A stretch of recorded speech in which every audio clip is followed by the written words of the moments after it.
What's up guys, Drew here. This is my next installment of the 2018 YouTube Pagan Challenge, and O is for Osho Zen Tarot. Now I have always had a bit of a difficult time with tarot.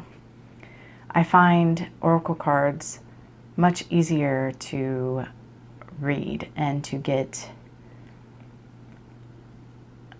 intuitive messages when using. I got my first tarot deck when I was probably 21, and I still have that deck, although I don't really work with it. I have tried many decks over these, I'm 40 now, so over these 19, 20 years, I've tried many decks, and I just have the worst time working with tarot decks because my brain gets in the way. I cannot disconnect.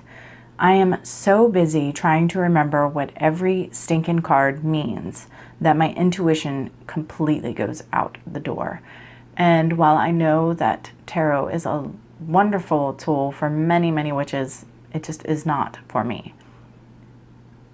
Unless I have discovered it's a specific type of deck.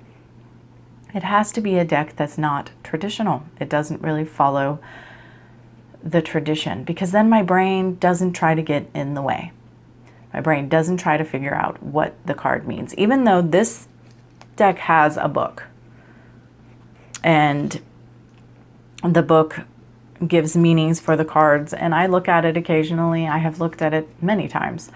And there are suits, and there's a major and minor, and that whole thing. Because it is set up so differently, and there's none of that traditional imagery on the cards, my brain doesn't try to overanalyze the precise meaning. And then it becomes a huge vehicle for my intuition.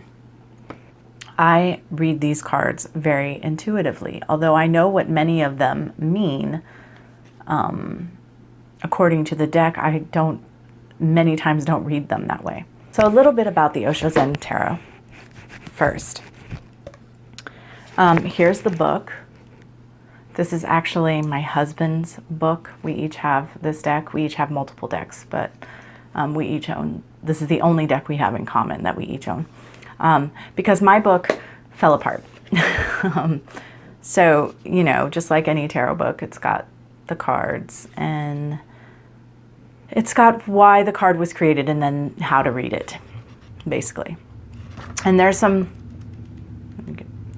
spreads in the back. It does have a major and minor arcana, as I said. The major is basically archetypes, and the minor is sort of the spiritual journey. The suits of the deck, it has 4, as you would expect, and they are water, which is equivalent to cups.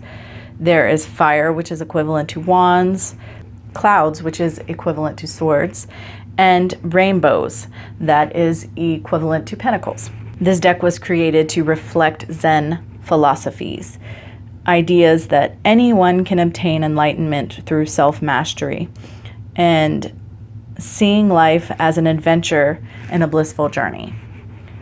That's kind of the intent of the deck and its imagery. So for anyone who has never worked with this deck, I love these cards. I think they're beautiful. And as I said, my brain does not get bogged down in the specific meaning of the symbolism. Even though the symbols clearly have meaning, I don't know what it is about a traditional deck. I just get so bogged down in the symbolism. But with these, I just read them very intuitively, and they don't always mean the same thing. For example, they're so beautiful. I just love these cards. All right, for example, let me find.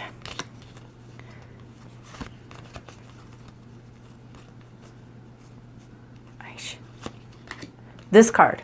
For example, I remember a specific reading I did for a customer with this card, and I don't know why, but it's the only time I've ever read this card that way. But I was so drawn to this little monkey with this needle. And I was like, okay, so you have a lot of things, a lot of responsibilities on your shoulder, but I really feel like somebody is trying to burst your bubble. There's somebody who is forever trying to put you down, bring you down, drag you down, and mess with you. I won't get into it, but apparently that was very accurate.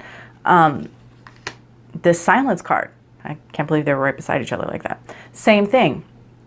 A customer came in and I did a reading for her. And normally for me, this card would mean something about an inner silence, a meditation, being still, getting to, you know, that core inner solitude, silence place of truth and just being.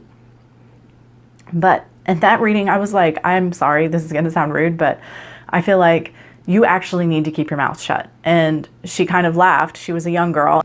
She was getting ready to go to Egypt to study. And she told me, I will quite literally have to keep my mouth shut because I'm a feminist. I'm very vocal and I won't be able to get away with that there. So like, I don't know, just for me, this deck is very intuitively empowering. I can easily get in touch with the deck. I have been working with this deck for over a decade, so I'm pretty in touch with it. I do have other tarot decks, but only one of them is traditional, and that is the very first one I ever got.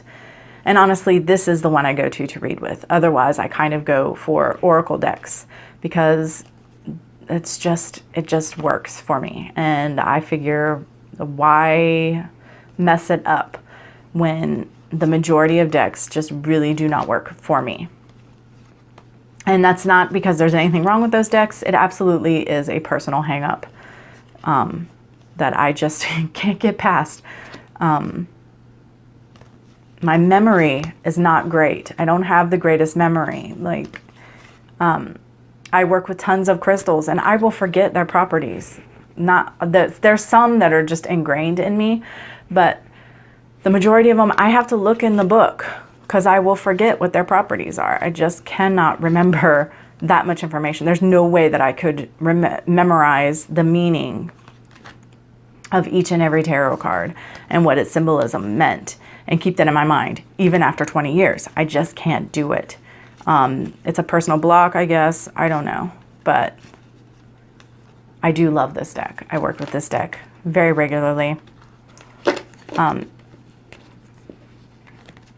And I highly recommend it to anyone who is interested. It is a beautiful deck. And as I said, it very much opens me up to my own personal intuition and higher guidance. And I give the best readings I've ever given either to myself or to others with this deck. And of course, that is my personal truth, but I know other people use the deck and love the deck as well. So I did want to share for anyone who hadn't heard of it and didn't know anything about it. So that's my letter O. Thanks for listening. And until next time, much love and gratitude.